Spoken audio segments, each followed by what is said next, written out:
This is the DLR Cast, the essential podcast for fans of Diamond David Lee Roth. All right, once again, you are downloading, you are streaming the DLR Cast. I'm Steve, and empty pockets never stop me from singing a blue streak. With my good friend and partner in crime here at the DLR Cast, Darren. Hey, Darren, what's happening? Hey, that was a great lyrical usage right there. I think after that, you have to go, I don't think so. But either way, great to connect on Super Bowl Sunday now that I've made it unevergreen as an episode. There you go. So, great seeing you and talking to you again. We've had a lot of fun with this podcast. If you're new to the podcast, this is, as you heard in the intro, this is the podcast by and for fans of David Lee Roth. Don't confuse us with any official podcast out there. That does not happen anymore. But I do believe we are the only podcast that's dedicated to the man, Diamond Dave, although we do take some avenues into unfamiliar and different places. You say only. I say number one. I still think that we're the number one David Lee Roth podcast in the world, and I'm standing by it. The metrics don't lie. You know what? It's been a lot of fun. We've had a lot of success for only just really a handful of episodes, 20-something episodes. And if you are new to the podcast and you're checking this out, if you stumbled and found us via keywords or just being a fan or however that might be, we'll check out our previous episodes. We've had some great interviews, and we got one coming up.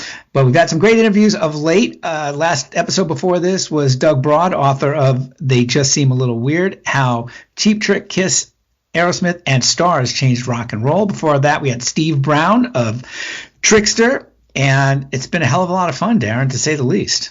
Absolutely. Lots of great interviews in the can, and/or, you notice how I did the and/or, the disclaimer. Yes. Like Simpsons, actual events may not have happened, but lots to come. This is not the last episode, nor the second to last episode. No. This is true. So not much news to talk about. I mean, from the Van Halen camp, a week or two ago, we were talking about whatever Sammy was talking about of late, about who knows. And of course, Wolfgang's been in the news fairly regularly because which is great because he's got what sounds to be an awesome record coming out, Mammoth WVH. And he's always a great follow on Twitter and the social media.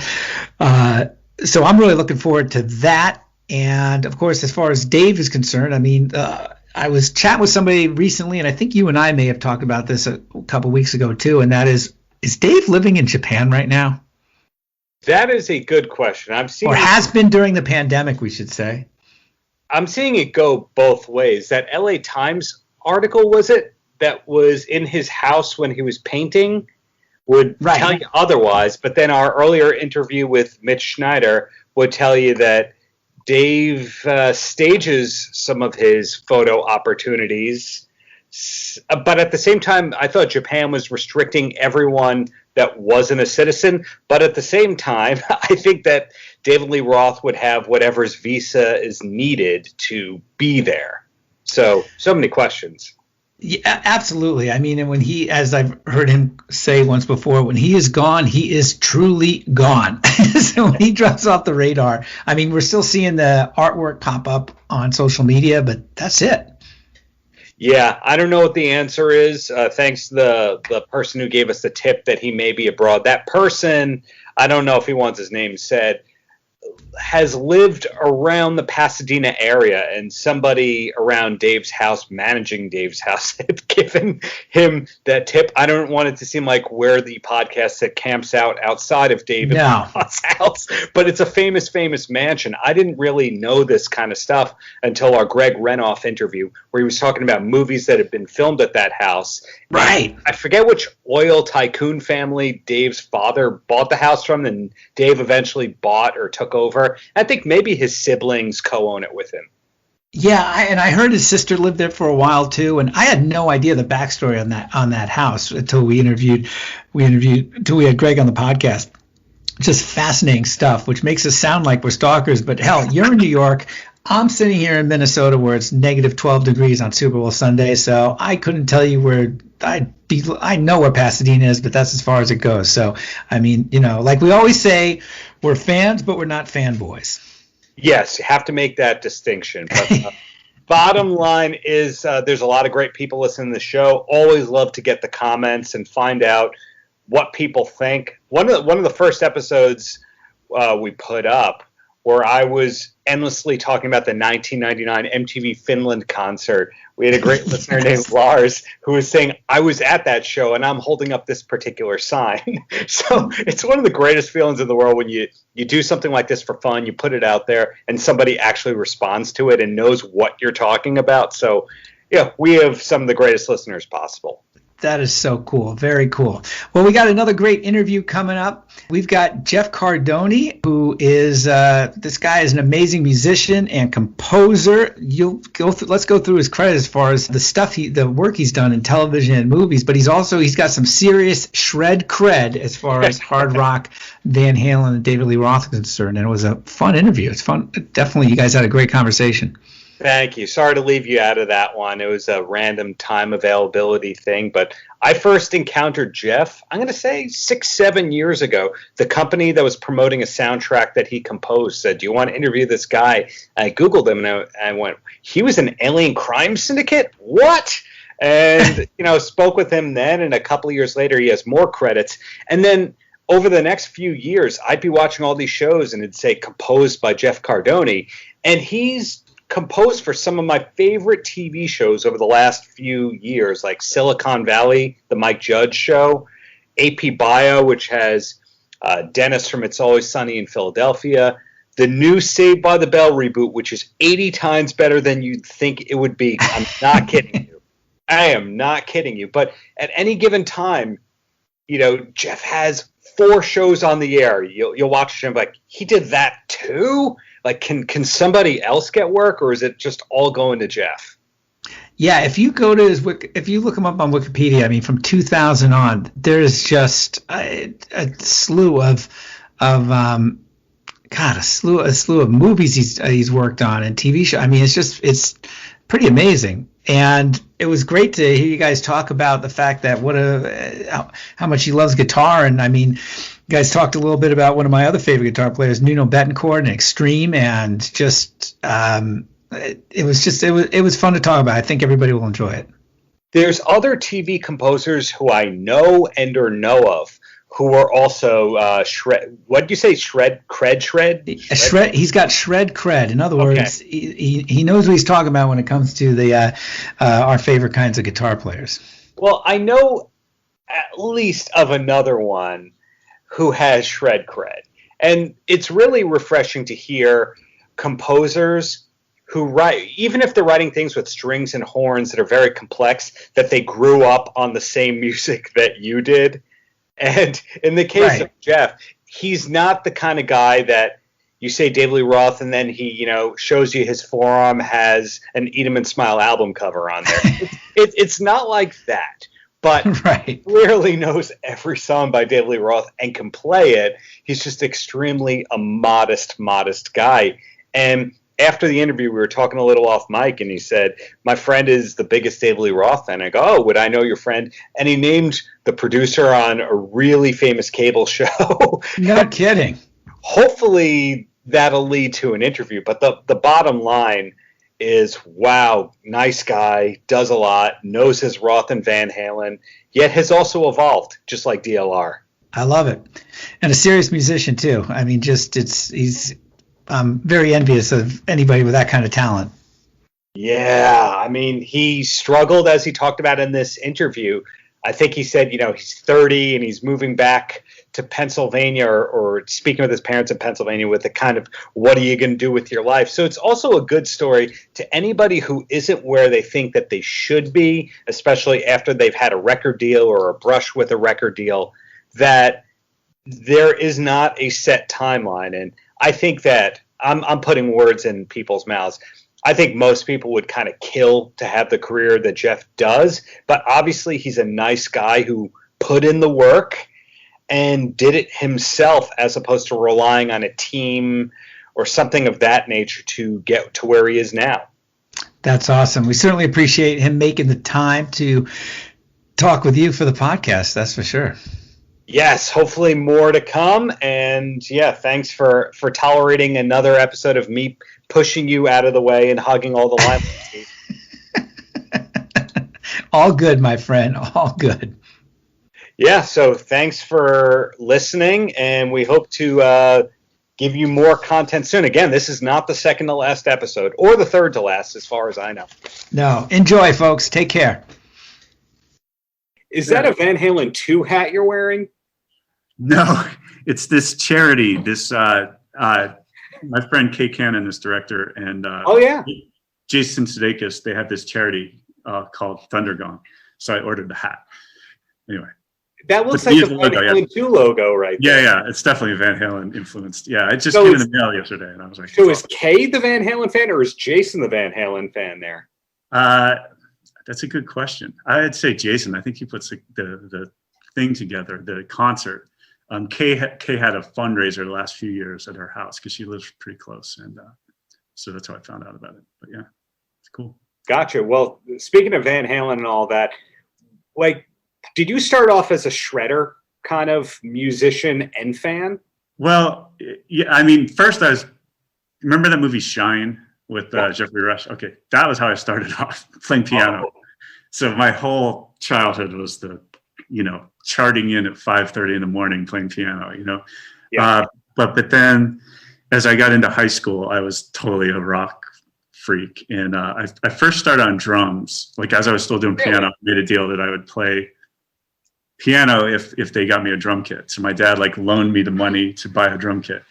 And I played, and I actually was such a Van Halen freak. I had a drum kit that I took apart and painted black and white stripes, spray painted it like Alex or Eddie's guitar. Yeah. And I had red cymbals, double bass kick. I was a big Alex Van Halen fan. So I did that in high school, played drums in metal cover bands and stuff. And then later on in college, I picked up guitar, and then I became obsessed with guitar because it was the time of, rock was happening on guitar. So I was into all the shredders. Steve Vai was my god. Who else was obviously Eddie Van Halen, but probably Steve Vai, Eddie Van Halen, and oddly enough, one of my other shredder idols is Nuno Bettencourt from Extreme, who's just ridiculous guitar player to me. I don't think they ever got the respect. They kind of got the rep because of their ballad songs, but he was just a ripping guitar player. Well, same kind of deal with, say, Paul Gilbert from Mr. Big. Yeah. How many people are a better guitar player than Paul Gilbert, but he gets pigeonholed as the To Be With You guy, even though Eric Martin wrote it, just like Nuno Bettencourt gets pigeonholed as the wholehearted, more than words guy. Yeah. And, I'm not saying Get the Funk Out is the greatest song ever, but there's chops to that. Oh, my God. Well, I'm embarrassed to say I've seen them a few times in the last 10 years.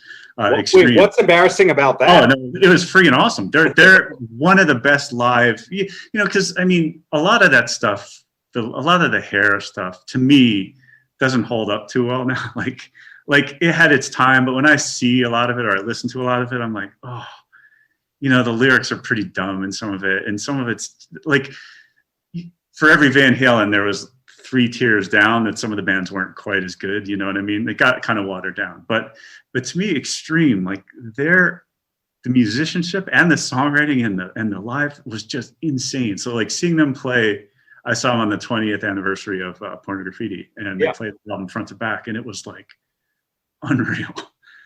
Just any live band today would kill to be as good a live band, and just I'm with you. If you were going to do the 10 hair bands that you can listen to without any guilt, remorse, or calling them a hair band, Extreme is in that top 10. Dokken, I got Dokken in there. I got that in there. I used to like Dokken a lot, but when I listen now, his voice is just so light and floaty, because George Lynch is just so I don't know, what was Mr. Scary. Yeah, the second album, Under Lock and Key, right, with It's Not Love, and all, it just sounded so awesome, just so good. And then the vocals are just so floaty and it was fine. But I was a big fan back in the day of them too. I'm trying to think of if I had my 10. That's tough. Whitesnake, come on, definitely. I've seen them many times. Yeah, great band. From the old stuff to the, you know, what's the album Still of the Night and all that stuff, to the stuff after, just great. I mean, David Coverdale's just so good. Yeah, it was great. If Rudy Sarzo was in a band at some point, you know it was a good band. Oh yeah, it's funny. A friend of mine, this guy Danny Sabers, got this new podcast or this video interview, and he just had Rudy Sarzo on. And I commented, I was like, that dude looked like he had more fun playing the bass than anyone I've ever seen. And Rudy commented back. I was like, yeah, it was pretty awesome. Yeah, he's always like licking his bass or just making, you know, he's just, yeah, that dude's seen it all as far as rock bass. Yeah. Yeah, and when it's an interesting path. I'm in no way going to connect this to you or your career. It's just totally unrelated to everything. I'm not giving you the warning where you're then going to have to go, well, I am the Rudy Sarzo of composers. That's not where I'm going. But the dude like plays in cover bands. Then he eventually gets like Ozzy, then Quiet Riot, then Whitesnake. Then somewhere along the way, Blue Oyster Cult, and maybe I'm missing one or two between there and that. That's not a bad discography or day job. Series of day jobs to have. Yeah. No, not bad at all. I mean, Dio. I missed Dio right there. I think he had 1 or 2 tours with Dio. Did he play? He didn't play with Ozzy though, did he? No. He was in Ozzy maybe 81, 83. Like, okay, yeah, I thought he played with Ozzy. Okay, right on. Yeah, no, he's great. It's great. He's great, but you mentioned before Steve Vai. Were you just a Steve Vai instrumental fan, or you liked his work with Roth a lot? Oh, I love the stuff with Roth. Like I could play Eat 'Em and Smile front to back. Like I had the book, and I was a freak at that stuff. Like, wow. What was like, yeah, but I liked a lot of the songs that weren't hits on that. I liked Ladies Night in Buffalo. The solo on that was a good one. What was the other? But yeah, I love that stuff. Shy Boy.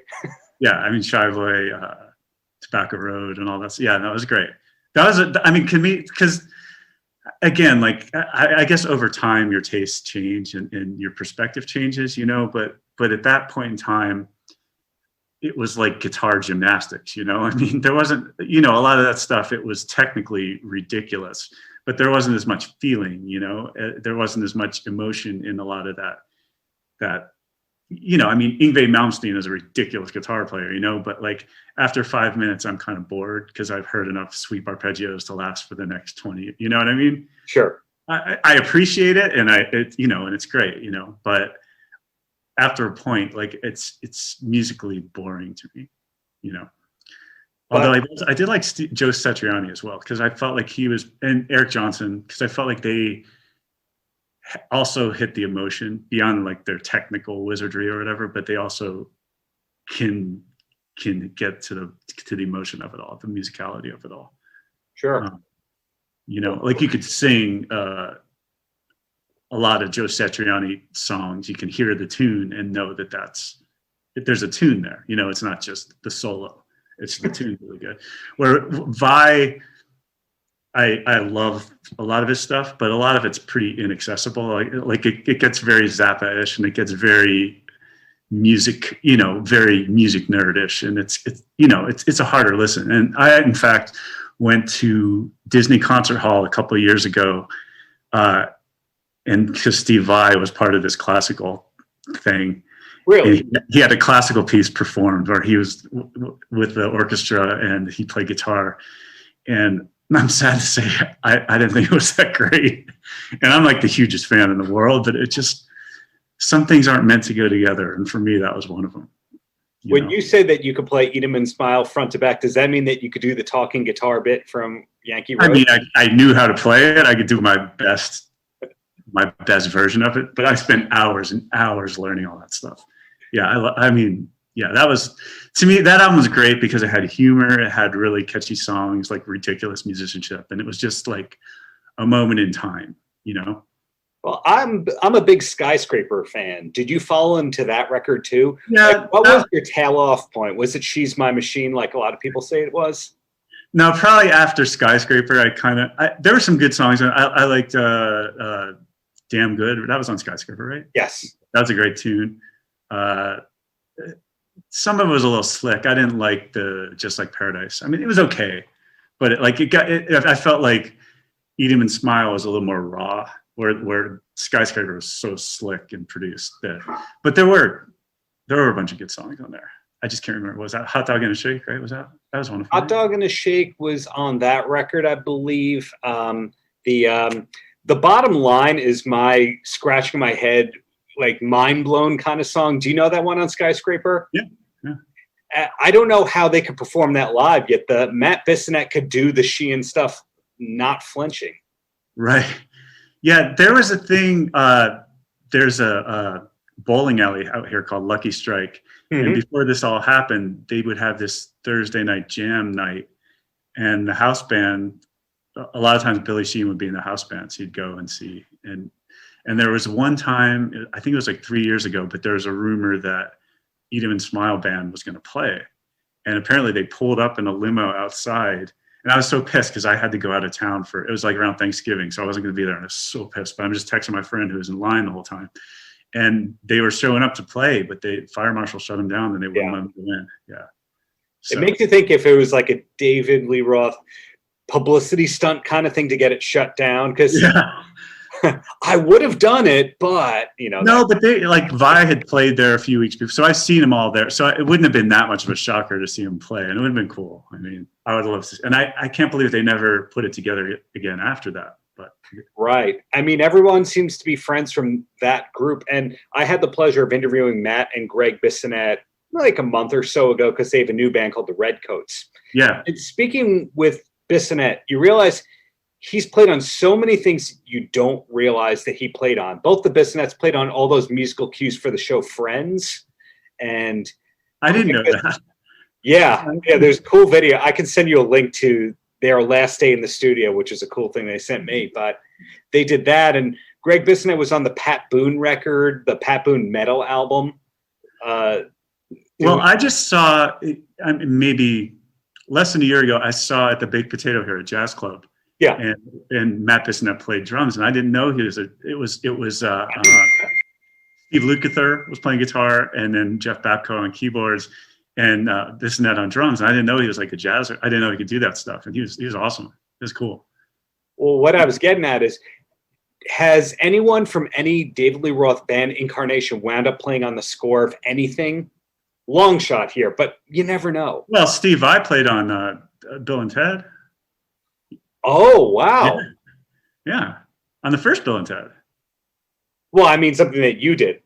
Oh, no. Something no. But that's a great idea. Who could I get? We'll probably get Bissonette. That would be the easiest one to get a hold of, right? You could get the brothers, and who are, 2/4 of the Skyscraper album. Looks like you could get John 5 pretty easily if you like the DLR band stuff going forward.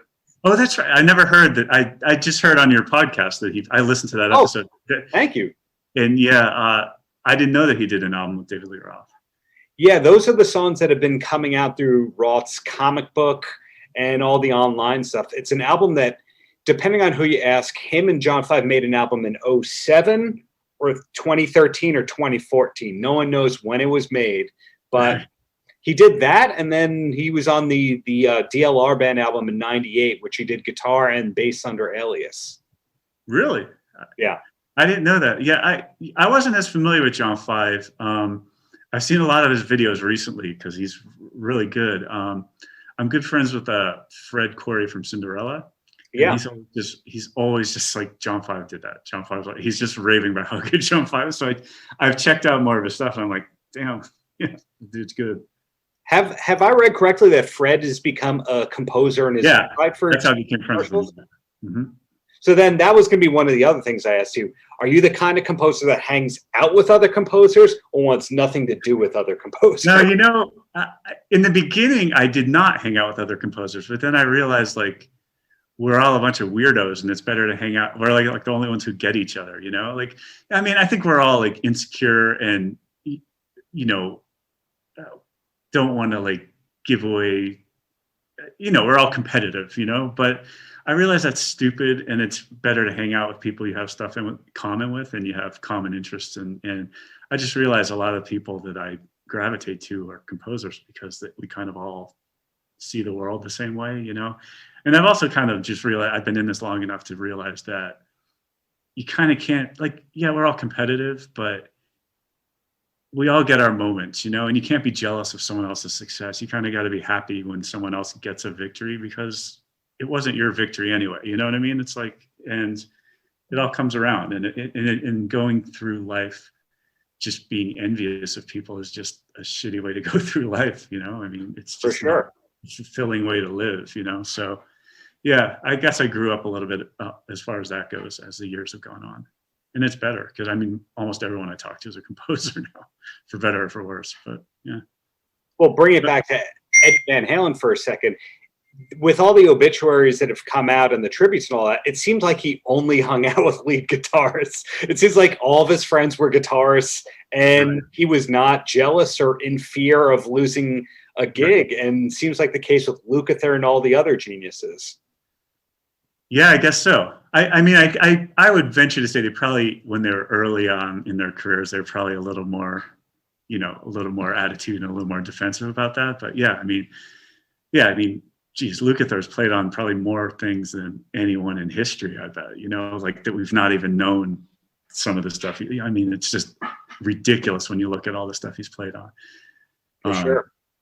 And, the Eddie Van Halen really hit me hard. Like, I didn't realize how hard that would hit me, but it's like a part of your life, like something that's been a part of your life as long as you can remember, especially as long as you can remember music, to realize that that's not there anymore is like, that's a bummer. Yeah. It is. There's no getting around that. That one hurt more than any other musician I could think of in the last 20 years, But yeah. Bringing it back to you, did I read correctly in IMDb that you were scoring for the show Heels? Yes. Do you know anything about it? As a wrestling guy, nice. Reading about that show for like 3-4 years, I went, no one's going to make that. That's really?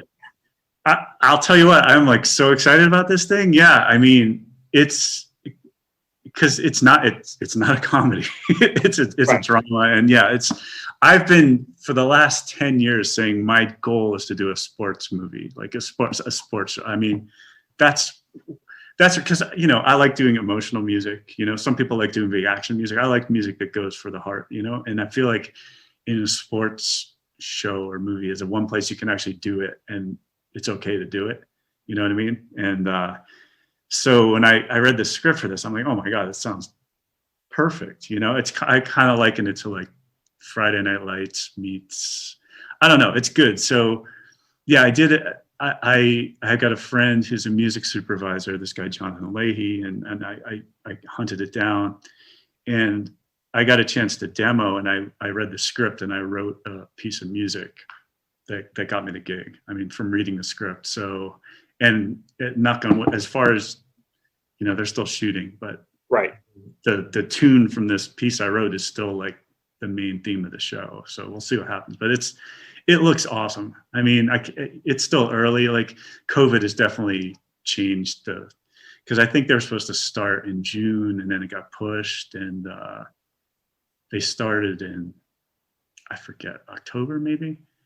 So I think they're finishing half the episodes, and then they're going back, I think, second week of January to start principal photography on the second. But like, the set, it looks awesome. Like, if you're a wrestling fan, it's great. Have all the ties between 80s metal and wrestling yet hit you, or is that yet to be discovered? No, well, it's funny. No, there's like, and I hope I'm not saying anything I'm not supposed to, so I'll be careful, because like some of these things before they come out, like you got to be careful about what you say. Embargoes, yeah. But one of the show creators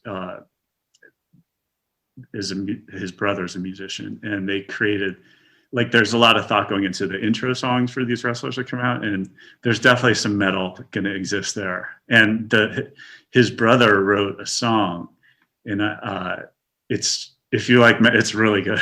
I mean, it's a really good metal tune, and I think it's going to be the theme for one of the main wrestlers of the show. Cool. I mean, I can't wait. I mean, it's really cool. That's one of the shows I'm psyched about that you hear that's coming out. And let's say, looking through this, I didn't realize that you were doing Young Sheldon this whole time. Yeah. That leads me to wonder, how are you able to work on so many shows at once? I don't know. I mean, and people think I'm a freak because I don't have an assistant. I don't have people. Like I honest to God write every note of everything. However bad it is, it's all me. You know, no, like, there's a lot of, it's a thing now, and I get it. A lot of people have these companies of people, and right. I get it, but I've been able to work on 4 or 5 things at a time, and I've never gotten to the point where I couldn't do something. So why change? It works for me. I'm sure we all have our different, but for me personally, like I don't want to do it if I'm just managing people, like I get no satisfaction out of making money. And I want to finish an episode or finish a film, put the cues in iTunes and listen to it. And I know why everything was written, where each, how they all connect. And I would just, me personally, I don't want to put it in and be like, oh, I wrote 3 out of 12 cues on that episode, but I got paid a lot. But that's just not me. I mean, I probably should try it a different way because I seem to be the only person who's doing it that way. But I don't know, old habits. But yeah, I respect the hustle. I'm not going to knock the hustle on any level. And if it's your craft, you do your craft. Yeah. After my band days, I just remember saying, I forget, like my parents were like, what are you going to do with your life? Like this music thing, you got to make money. And I remember I was driving from DC to Pennsylvania. And I just remember, my parents really gave me the sit down, because like it gets harder the older you get. Like, when you're 18 or 20 and you're in a band, it's one thing, but like when you're pushing 30 and you're still trying to get signed and all that stuff, it's like your parents don't like it quite as much. And people start wondering if you're, when you're going to grow up a little bit. So it got, I remember those years got pretty hard, but I just remember driving back. And I was like, all I want to do is figure out a way to sit in a studio and write music all day, and I just had that kind of epiphany, all the others, I never did it to make money or because like this was the path. Honestly, I never, after spending a decade driving around in a van for $50 a night, trying to get signed, money's not really the reason you do that stuff. It was just, but I just, that's what I wanted to do with my life. So in that respect, to be able to sit here 20 years later to still be making a living, making music, it's great. So that's all I ever wanted to do. So that's what I like to do. That's the reason I got into it. So that's why I do it myself, because I like to do it. You just answer what was going to be my last question. You're that good, which was going to be, Jeff, any last words for the kids? And you got it all right there. The craft is the important part. You figure out a way to make it happen, and then you just keep doing it until you can't anymore.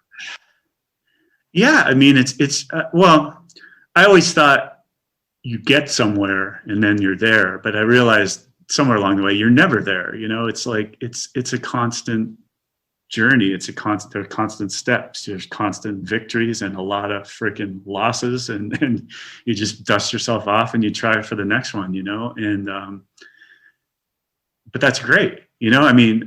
I learn something musically every day that you try to do something just a little different than you did the day before, and that's what keeps you growing. Because who wants to think that they know it all and just repeating it all the time? That's boring. So. Who knows what it all means? Everything's so different now with all the streaming, and I wanted to be a movie composer, and I've done 40 movies, but it doesn't mean anything. I don't know what the whole playing field is changing around us. You know what I mean? Right. And so when I started, it was like you were a film person or you're a TV person, and there was a line that just wasn't crossed. You know what I mean? And now it's like a streaming show has, whatever, Thomas Newman or you know what I mean? Like everyone's competing against everyone, and it's all, you just never know. And it's exciting, but it's scary and it's frustrating, and I don't know if we ever get to this plateau where you feel I'm safe for now. I'm here so I can breathe easy, because like there's always someone coming up, nipping at you.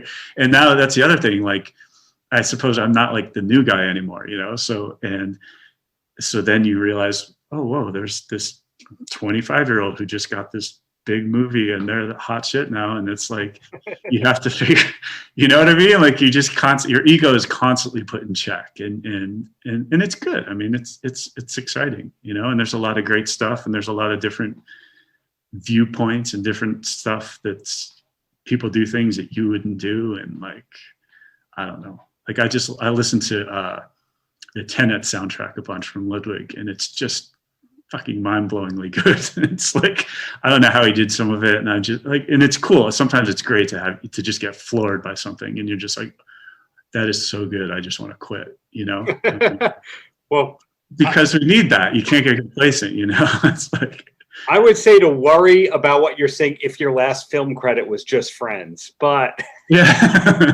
if you were still going, hey, you ever hear the movie Just Friends? I did that. I have this friend. Like, this is the first I've talked about that in about 10 years, probably. Because, you know, the funny thing is the producer put it on Facebook, because it's become like a Christmas thing now, like every Christmas, you know, and I forget about it. I never talk about it. But one of the producers, I'm friends on Facebook, and he's like, 15 years ago today. I'm like, 15 years ago? Holy crap, I can't believe it's been that long. You know, it goes fast.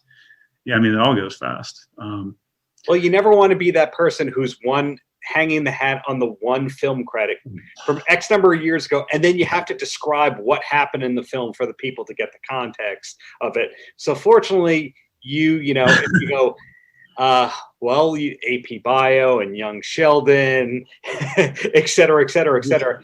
As long as you have a credit from last year or the year before, right, you're fine. Right. You don't have to do that game. No. Yeah, that hasn't been the problem. It's just fine-tuning what's next, you know? I mean, I don't know. I did Saved by the Bell, so obviously I'm not that. That was so much better than you realized, that show. Oh, dude, I when I was doing it, I was like, this is going to be the final nail in my coffin of my career. But the people are so awesome, and I was like, you know, there's some really cool people, and the reviews when they started, I could not believe how good I mean, once the New York Times gave it a grade, and like, I could not believe how good they were, and it's not surprising. I mean, Tracy, the creator, and Franco, I mean, she's genius. You know, the writing was really good, and but you just never know. It just basically means I don't know anything. You're just along for the ride, and you do the best you can, and I have no idea how any of it works after that. You know, those sound like the lyrics to "Going Crazy" by David Lee Roth. Yeah. You go and you do the best you can. Well, and the whole point is, thank you. All you can do. All you can do. Yeah. No, thank you. Yeah, all you can do is do your best, and all the rest of it's out of your hands. It's to the movie gods or whatever, and you can only hope that something you latch onto, you know, rising tides raises all ships. You can only hope you do something. You know, I'd be happy to do one cue on something that becomes something, because you know that changes a lot. You know, if you're on something that gets that buzz, then everything is just better because of that. So yeah, so we'll see. I'm looking forward to seeing what's coming next, because your streak of great projects just keeps going. So Jeff, thanks, man. Paltrocast.